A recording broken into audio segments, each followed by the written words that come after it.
Salut bien-aimés, bonsoir à tout le monde. Et nous voulons ce jour parler des Goliaths, les secrets pour terrasser tous les Goliaths, tous les hommes forts de nos vies. Nous voulons ce jour considérer les secrets à partir de l'histoire de David dans 1 Samuel 17, les secrets pour terrasser tous les Goliaths, tous les hommes forts. Les Goliaths sont des situations difficiles auxquelles nous faisons face, et donc des situations qui n'ont pas de solution humaine, et donc des situations qui nous dépassent, des situations qui nous font peur. Oui, dans la vie, parfois il y a des situations qui nous effrayent et on ne sait comment remédier à ces situations. Il n'y a aucune solution à ces problèmes. Les Goliaths, ça peut être une maladie qui n'a pas de traitement médical connu. Ça peut être une condition sociale, ça peut être un état spirituel. Bref, c'est dans divers domaines qu'on peut avoir des Goliaths dans des situations dont on n'a pas de solution humaine. Oui, donc nous voulons, à partir de l'histoire de roi David, tirer plusieurs secrets. Donc nous voulons examiner ensemble les secrets pour terrasser tous nos Goliaths. Et aujourd'hui, j'aimerais commencer par le premier secret. Si nous lisons donc dans 1 Samuel 17, les versets 26 jusqu'au 30, et David dit aux hommes qui se trouvaient près de lui: que fera-t-on à celui qui tuera ces Philistins et qui ôtera l'opprobre de dessus d'Israël? Qui est donc ce Philistin, cet incirconcis, pour insulter l'armée de Dieu vivant? Donc le premier secret, c'est dans ces versets-là. David dit quoi? David dit: qui est donc ce Philistin pour insulter l'armée de Dieu vivant? Si nous lisons l'histoire un peu plus tôt, Goliath a qualifié les enfants d'Israël d'esclaves de Saül. C'était à dessein. C'était pour détourner le regard vraiment du véritable objectif ou bien de la véritable raison de la guerre. En les faisant se voir comme esclaves de Saül, en fait, il les a vaincus en fait. Mais ici, David dit que non, ce n'est pas Saül, ce n'est pas pour l'honneur de Saül qui combat, mais c'est pour l'honneur de l'Éternel. Donc en insultant Israël, en fait, il a insulté l'armée de Dieu vivant. Donc il a insulté Dieu. Donc le premier secret pour vaincre les Goliaths, c'est que dans nos batailles, il faut qu'on trouve l'honneur de Dieu. Quel est l'honneur de Dieu qui est mis en cause dans ces batailles-là? Donc dans nos batailles, recherchons l'honneur, l'intérêt de Dieu dans nos batailles. Je prends un cas simple. Tu es une jeune fille et tu désires te marier. Il n'y a pas de mari qui vienne vers toi. Et maintenant, quelle est ta raison donc de vouloir te marier? Parfois, on a des raisons qui sont bidons, ou du moins des raisons qui sont personnelles, qui sont égoïstes, qui sont personnelles. Parfois, c'est parce que nos camarades sont mariés. On veut aussi, parce que nos camarades sont déjà mariés. Donc, on veut les imiter. Ou bien, on a honte. Donc, on voudrait se marier parce que on veut que notre honneur soit considéré. Donc, c'est une raison personnelle, c'est une ambition personnelle. Nous devons considérer l'honneur de Dieu dans nos combats. Je prends ce cas particulier. Dans le cas de la même fille qui veut se marier, tu peux vouloir te marier parce que tu désires bâtir un foyer exemplaire. Tu voudrais te marier parce que tu voudrais avoir un partenaire avec qui tu vas servir Dieu mieux que par le passé. Voilà des raisons où Dieu est mis en honneur. Donc dans nos combats, recherchons l'honneur de Dieu. C'est le secret numéro 1. David, dans le combat, a recherché l'honneur de Dieu. Il dit quoi? Qui est ce Philistin pour insulter l'armée du Dieu vivant. Alléluia. Donc en insultant Israël, David n'a pas vu que cet homme insultait les hommes, mais il a vu qu'il insultait l'armée du Dieu vivant, donc il insultait Dieu. Donc David ne s'est pas vu comme esclave de Saül, mais il s'est vu comme un soldat de l'Éternel. Or, au début, Goliath a insinué qu'ils sont des esclaves de Saül pour les amener à perdre leur objectif, pour les amener à perdre vraiment la perspective qui est la leur. Ils sont une armée du Dieu vivant.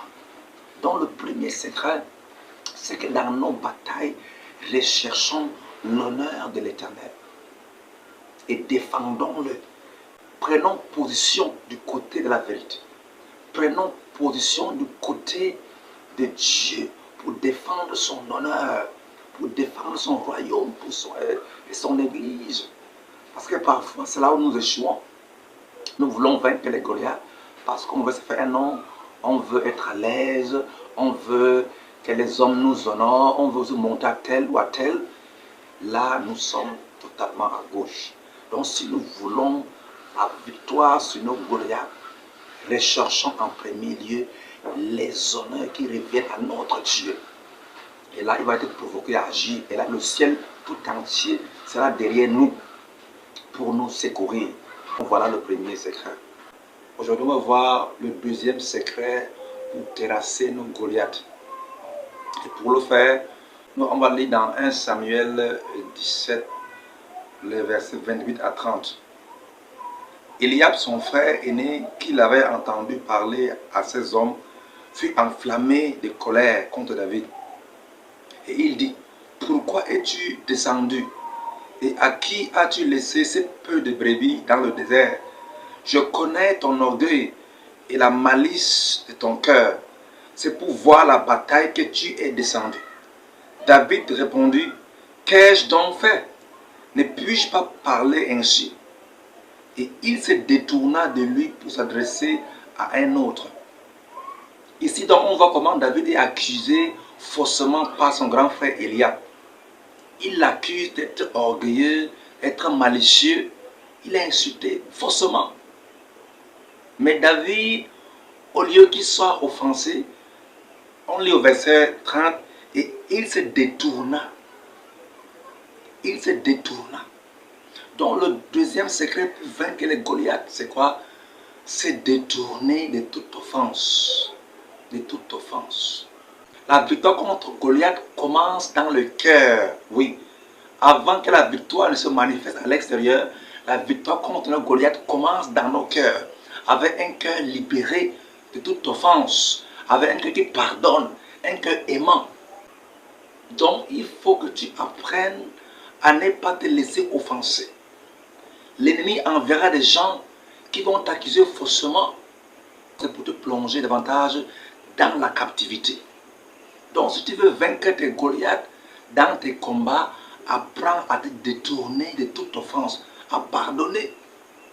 Quelle que soit l'offense commise contre toi, apprends à libérer ton cœur et à ne garder personne dans ton cœur. David l'avait compris. Son frère l'a accusé faussement. Eliab l'a accusé faussement. Qu'il est orgueilleux, qu'il est prétentieux, qu'il est malicieux. Mais il se détourna de son frère. Donc, le deuxième secret pour vaincre les Goliaths dans nos combats, apprenons à nous pardonner à ceux qui nous offensent. Qu'importe l'offense. En fait, quand tu pardonnes, c'est pour ton bien. C'est pour te libérer. C'est pour te décharger de tout fardeau que l'ennemi essaie de mettre sur toi. Que l'ennemi essaie de mettre sur toi pour t'oppresser, pour te ralentir. En fait, oui, l'offense va rendre ton mouvement lent. Mais quand tu pardonnes, l'ennemi ne pourra pas te ralentir dans ton progrès, dans tes batailles. Donc apprenons à pardonner, à ne pas laisser l'offense s'installer en nous. Donc si nous voulons vaincre nos Goliaths, apprenons à pardonner à ceux qui nous offensent. C'est très important, mes bien-aimés. La parole dit quoi dans Marc 11, 26? Il dit quoi? Si tu ne pardonnes pas à ton prochain, ton Père Céleste non plus ne va te pardonner. Si tu ne pardonnes pas à ton prochain, Dieu aussi ne va pas te pardonner. Donc le pardon que tu obtiens de Dieu dépend du pardon que tu accordes à ton prochain. Le pardon que Dieu te donne dépend aussi du pardon que tu accordes à ton prochain. Donc si tu ne peux pardonner ton prochain, Dieu non plus ne peut te pardonner. Et si Dieu ne te pardonne pas, même tes prières sont bloquées. Et si Dieu ne te pardonne pas, même tes prières sont bloquées. Donc si nous voulons triompher de nos Goliaths, si nous voulons les terrasser, apprenons à pardonner à ceux qui nous offensent. Apprenons à pardonner aux hommes qui nous offensent, même sans raison. Donc voilà le secret numéro 2. Pour triompher de nos Goliaths, nous devons avoir un cœur miséricordieux, un cœur qui pardonne. Et là, l'ennemi n'aura pas un terrain légal pour nous tenir, pour nous résister. Aujourd'hui, c'est le 3e secret pour terrasser nos Goliaths. Et nous sommes en train d'étudier le passage de 1 Samuel 17, là où David a affronté Goliath. Nous ressortons les secrets qui ont permis à David de vaincre Goliath. Aujourd'hui, on va voir le 3e secret. Lisons à partir de 1 Samuel 17, les versets 32 jusqu'à 37. Nous lisons: David dit à Saül que personne ne se décourage à cause du Philistin. Ton serviteur ira se battre avec lui. Saül dit à David: tu ne peux pas aller te battre avec ces Philistins, car tu es un enfant et il est un homme de guerre dès sa jeunesse. David dit à Saül: ton serviteur faisait perdre les brebis de son père. Et quand un lion ou un ours venait en enlever une du troupeau, je courais après lui. Je le frappais et j'arrachais la brebis de sa gueule. S'il se dressait contre moi, je le saisissais par la gorge et je le frappais, je le tuais. C'est ainsi que ton serviteur a terrassé le lion et l'ours. Et il lancera de Philistins de cet incirconcis comme de l'un d'eux, car il a insulté l'armée de Dieu vivant. Avait dit encore: l'Éternel qui m'a délivré de la griffe du lion et de la patte de l'ours me délivrera aussi de la main de ces Philistins. Donc ici nous voyons David qui voudrait qu'on ne laisse aller combattre le Philistin. Et il rappelle à Saül ce que Dieu a fait pour lui par le passé. Il témoigne aux oreilles de Saül ce que Dieu a fait à travers lui par le passé. Donc ici on voit le 3e secret pour vaincre le Goliath, c'est la puissance du témoignage de ce que Dieu a fait pour toi par le passé. Et c'est pourquoi il est important que tu consignes, que tu enregistres tout ce que Dieu a fait pour toi, que tu gardes cela en mémoire pour te rappeler de ces choses devant tes Goliaths, dans tes combats. Il est important de faire un rappel mémoire de ce que Dieu a fait pour toi. Et là, tu seras encouragé. Tu auras le courage d'aller au front, te rappelant que le même Dieu qui a fait pour toi par le passé, ces choses-là n'a pas changé. Il avait dit: l'Éternel qui m'a délivré de la griffe du lion et de la patte de l'ours me délivrera aussi de la main de ces Philistins. Donc le témoignage de ce que Dieu a fait pour nous par le passé est très puissant. On peut le voir dans Apocalypse 12, verset 11. Là-bas, la parole dit quoi? La parole dit qu'ils l'ont vaincu à cause du sang de l'agneau et à cause de quoi? De la parole de leur témoignage. Donc, le témoignage personnel est très puissant. Donc, c'est important que devant nos Goliaths, qu'on se rappelle de nos victoires passées. Et alors, on sera boosté. Donc, devant Goliath, il est important de se rappeler de nos victoires passées et de les proclamer. Oui, il faut que ta bouche le proclame et que tes oreilles entendent cela. Ainsi, ta foi sera boostée. Ainsi, ton courage sera activé. Il faut que nos bouches proclament que oui, Dieu a fait pour moi telle chose. Il m'a délivré de tels accidents. Il m'a sauvé de tels méchants. Ainsi, ce témoignage-là, ce rappel mémoire, va nous pousser à l'action. Notre foi sera provoquée et on va aller au combat avec une pleine foi. Donc, pour vaincre nos Goliaths, on doit se rappeler de ce que Dieu a fait pour nous par le passé. Et c'est pourquoi c'est important d'avoir un cahier de témoignages. Oui, c'est bien parfois d'avoir un cahier de témoignages où tu consignes ce que le Seigneur fait pour toi. Tu les enregistres, tu les écris. Ainsi, devant tes combats, tu peux aller, tu lis. Et ainsi, ta foi va s'élever comme un géant. Et ainsi, tu vas terrasser tes Goliaths. Donc, David, face à Goliath, s'est commémoré de ses victoires passées. Et ainsi, il a eu le courage, l'audace. Il a été boosté à aller au front. Et on connaît la suite, la fin de l'histoire. Il a vaincu Goliath. Aujourd'hui, notre point va s'ancrer au verset 32. Nous lisons ensemble. David dit à Saül que personne ne se décourage à cause de ces Philistins. Ton serviteur ira se battre avec lui. Donc ici, nous voyons David qui vient encourager pratiquement le roi Saül. Donc ici, on voit cette qualité qui est commune à tous les champions. C'est ce courage-là, cette capacité mentale à faire face aux difficultés, aux défis avec fermeté, avec assurance.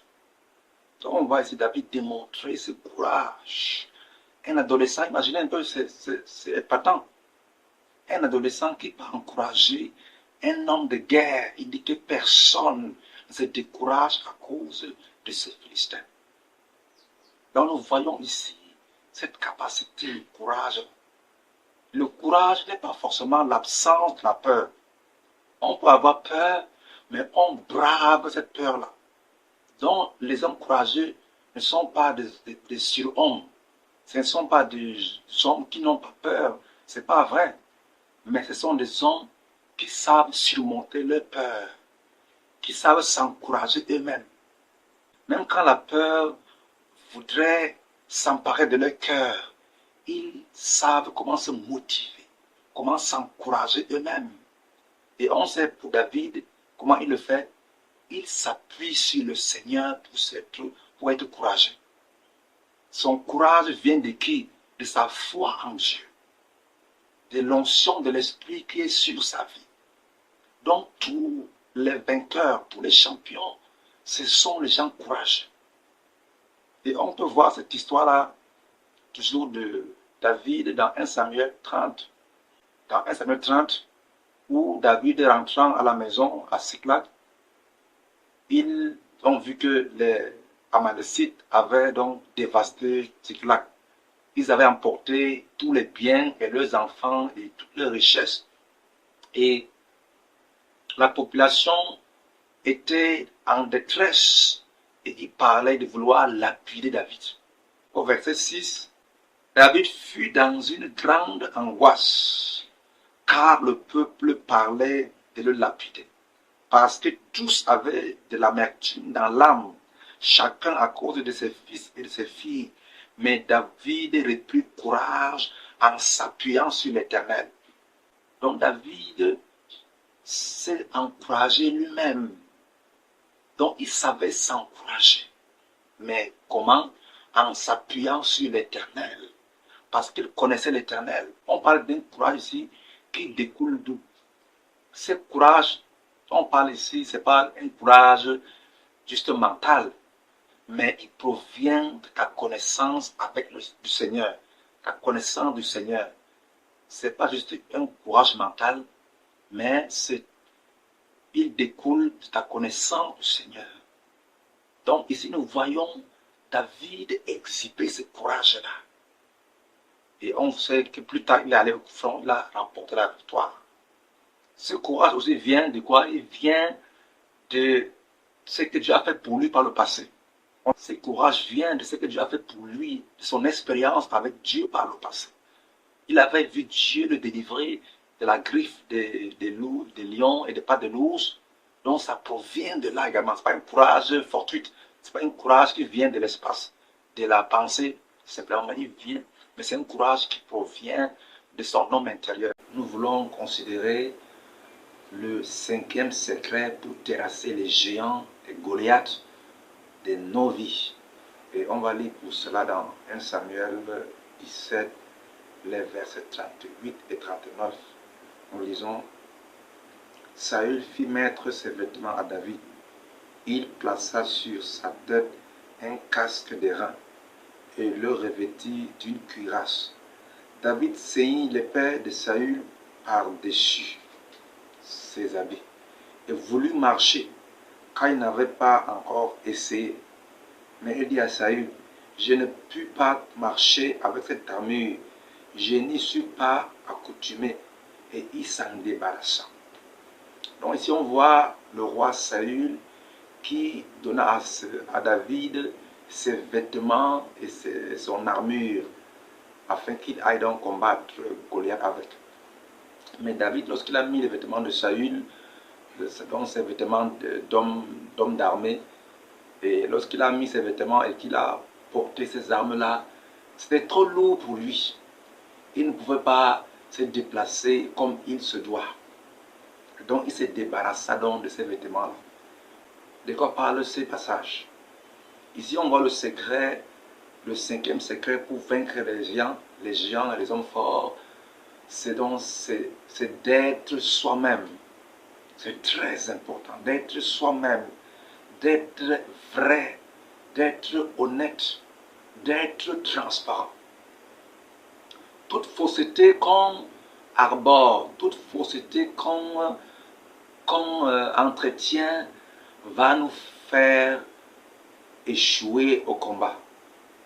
Donc si nous voulons vaincre les Goliaths, on doit être vrai, on doit être soi-même. On ne peut pas aller combattre Goliath dans la peau d'un autre. On ne peut pas aller le combattre en se faisant passer pour un autre. On ne peut pas combattre l'ennemi en se faisant passer pour un autre, en étant prétentieux. Plusieurs personnes, plusieurs croyants sont très faux. C'est pourquoi ils sont vaincus facilement. Satan est connu comme étant le père du mensonge et en lui, il n'y a aucune vérité. Donc quand tu es vrai, tu effraies l'ennemi. Quand tu es vrai, quand tu es authentique, quand tu es honnête, quand tu es toi-même, c'est le premier élément pour vaincre l'ennemi. C'est d'être soi-même. C'est de ne pas être faux. Nous devons faire tomber tout masque qui nous couvre. Parce que plusieurs personnes montrent aux gens une image qui n'est pas la leur. Plusieurs veulent montrer aux gens une image qui n'est pas la leur. Ils sont faux. Ils portent des masques.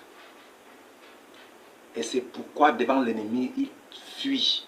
Ils n'ont pas de force de muscles. Donc si nous voulons vaincre les Goliaths, les géants, nous devons être vrais. Nous devons être des gens vrais, des gens transparents.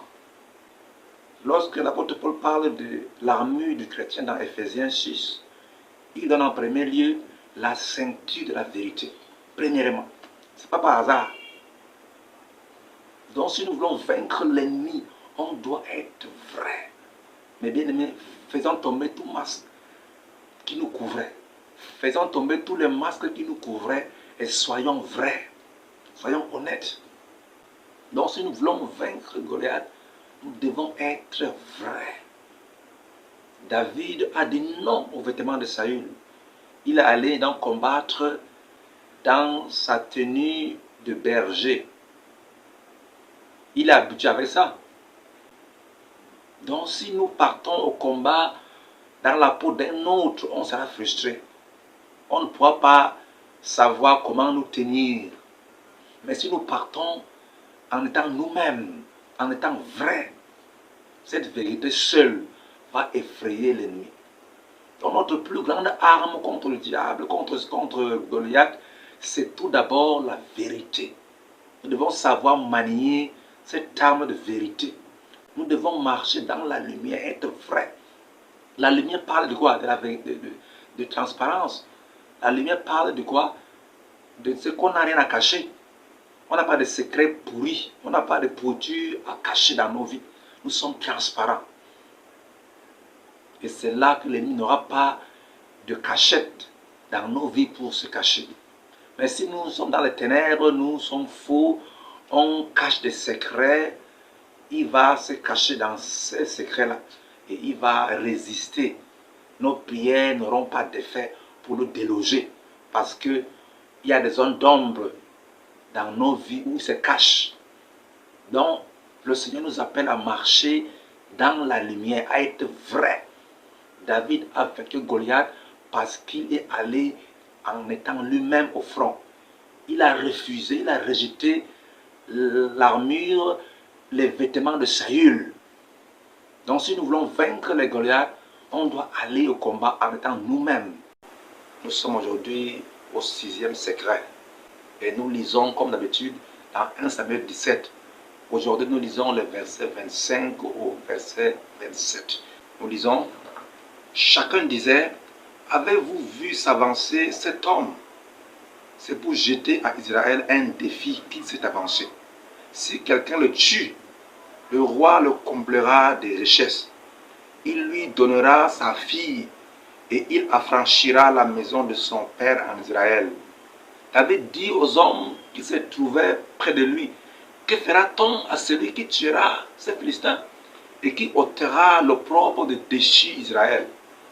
Qui est donc ce Philistin? C'est incirconcis pour insulter l'armée de Dieu vivant. Le peuple, répétant les mêmes choses, lui dit, c'est ainsi que l'on fera à celui qui le tuera. Donc ici on voit David qui demande, qu'est-ce que va gagner celui qui va vaincre Goliath? Il demande, qu'est-ce qu'on va donner à celui qui va vaincre Goliath et qui va ôter cette honte-là de dessus Israël. Donc si on voit le 6e secret pour vaincre les Goliaths, c'est avoir la récompense en perspective. Ça te motive. Quand tu sais ce que tu vas gagner, si jamais tu as la victoire. David a demandé avant d'aller au front, il voulait savoir qu'est-ce qu'il va gagner s'il venait à remporter la victoire sur Goliath. Lisons également dans Hébreux 12, verset 2. Ayant les regards sur Jésus, le chef et le consommateur de la foi, qui en vue de la joie qui lui était réservée, a souffert la croix, méprisé l'ignominie et s'est assis à la droite du trône de Dieu. Ici, on parle de Christ Jésus. Même Jésus a accepté d'aller à la croix, d'aller mourir à la croix, parce qu'il savait qu'il y a une gloire qui devrait suivre après. Amen. Donc même le Seigneur, qui est le modèle par excellence, a accepté souffrir à la croix parce qu'il savait qu'il y a une récompense. Il y a une récompense qu'il devrait recevoir. Il y a une gloire qui suivrait. C'est ça aussi qui l'a motivé également à aller mourir à la croix également. Donc lorsqu'on sait ce qu'on gagne, on sera motivé. Imagine un peu la joie qui sera la tienne si tu veux remporter la victoire sur les Goliaths de ta vie. Imagine un peu. Imagine la joie, le bonheur qui serait ton partage si tu triomphais de l'homme fort, de la pauvreté extrême par exemple. Donc quand tu veux aller au front contre les Goliaths, essaie un peu de regarder, d'analyser qu'est-ce que je vais gagner. Mais quelles seront les retombées de ma victoire sur les Goliaths, sur les géants de ma vie. Donc David avait demandé d'abord qu'est-ce qu'il allait gagner si jamais il remportait la victoire sur Goliath. Il demandait, c'était pas pour rien. C'était pour avoir une motivation de plus. qui va le pousser à aller combattre Goliath. Donc ce secret, ce sixième secret pour vaincre les Goliaths, les géants de nos vies, c'est quoi? C'est d'avoir la récompense en perspective. Qu'est-ce que je vais gagner si jamais je vais faire ce programme de prière, si je vais m'engager dans ce combat? La récompense, le prix va donc t'amener à pouvoir aller au combat, aller combattre les géants, les Goliaths avec détermination, sachant que il y aura après la liberté, il y aura la joie, il y aura la prospérité, il y aura le bonheur. Donc le secret numéro 6 pour vaincre les Goliaths, c'est de savoir, c'est de connaître quelle est la récompense qui sera la mienne si jamais j'ai la victoire sur les Goliaths de ma vie, de ma famille.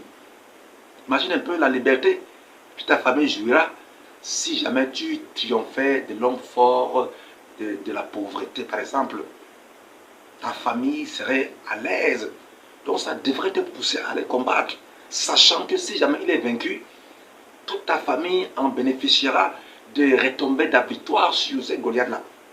Donc David dans la Bible avait en vue le prix qu'il devait remporter s'il venait à vaincre le Goliath de sa vie. Donc c'est le sixième secret, c'est de connaître, d'avoir la récompense en perspective. Même dans la marche chrétienne, le Seigneur nous promet que si on ne lâche pas prise et qu'on tienne ferme jusqu'au bout, il y aura des récompenses pour ceux qui persévéreront jusqu'à la fin. Donc c'est bien de connaître ce que tu vas pouvoir gagner, ce que tu vas pouvoir recevoir comme récompense de ta victoire sur les géants.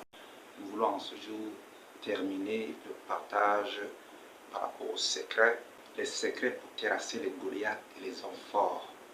On a déjà vu 6 parties. Aujourd'hui, c'est la 7e partie et la dernière partie du partage par rapport aux secrets pour terrasser les géants, pour remporter nos batailles. Nous savons que chaque jour, nous sommes confrontés à des batailles. Le monde est un champ de bataille. Tant que nous respirons, même quand on est inconscient des batailles, elles sont réelles. Et c'est bien qu'on soit armé, qu'on sache quoi faire dans les batailles. Donc aujourd'hui, c'est la 7e partie du partage par rapport aux secrets pour terrasser les Goliaths, les hommes forts de nos vies. Et on va aller aujourd'hui dans 1 Samuel 17, les versets 10 à 11. Lisons ensemble. Le Philistin dit encore: je jette en ce jour un défi à l'armée d'Israël. Donnez-moi un homme et nous nous battrons ensemble. Saül et tout Israël entendirent ces paroles du Philistin. Et ils furent effrayés et saisis d'une grande crainte. Le dernier point que je vais aborder, c'est justement ces points par rapport à la peur. Lorsque tu fais face aux géants, aux Goliaths, il ne faut pas te laisser effrayer. Ça, c'est très important. La peur, c'est l'encre de l'ennemi qui nous garde en captivité. J'ai récemment fait une vidéo par rapport à ce point particulier. Je mettrai le lien en bas dans la description. Donc la peur, c'est l'encre de l'ennemi pour garder les gens dans la captivité. Et surtout la peur de mourir. Donc la peur, l'ennemi utilise la peur justement pour nous empêcher de le combattre, pour nous intimider et pour nous garder sur place en captivité. Donc si nous voulons vaincre les Goliaths, les hommes forts de nos vies, nous devons surmonter la peur. On ne doit pas se laisser effrayer, se laisser faire peur. Goliath sait justement comment faire peur aux gens. Par son apparence imposante, par sa taille, par son armure et par ses paroles menaçantes, il a su comment effrayer tout Israël. Il n'y a que David qui a pu s'en foutre de ces paroles-là et aller au front. Donc Goliath utilise des tactiques, l'ennemi utilise des tactiques, des paroles des hommes pour nous décourager, pour nous effrayer, pour qu'on ait peur. Et quand on a peur, on peut fuir même devant une feuille que le vent bouge. Oui, un homme qui a peur, même le bruit d'une feuille bougée par le vent le fait fuir. Alors qu'il n'y a rien. Donc la peur, c'est l'encre de l'ennemi pour nous garder en captivité. Donc si nous voulons triompher de Goliath, nous devons surmonter la peur, vaincre la peur. Et ne pas nous laisser intimider par les paroles de l'ennemi, par ces paroles hautaines, par ces paroles même en fait qui sont fausses. Il parle avec de gros mots pour il nous menace. Et plusieurs se laissent ainsi intimider par ces paroles. Donc si nous voulons la victoire sur les Goliath, nous ne devons pas nous laisser intimider par ces paroles de l'ennemi. Mais on doit plutôt réfuter ces paroles comme David l'a fait. Il a aussi parlé à son tour.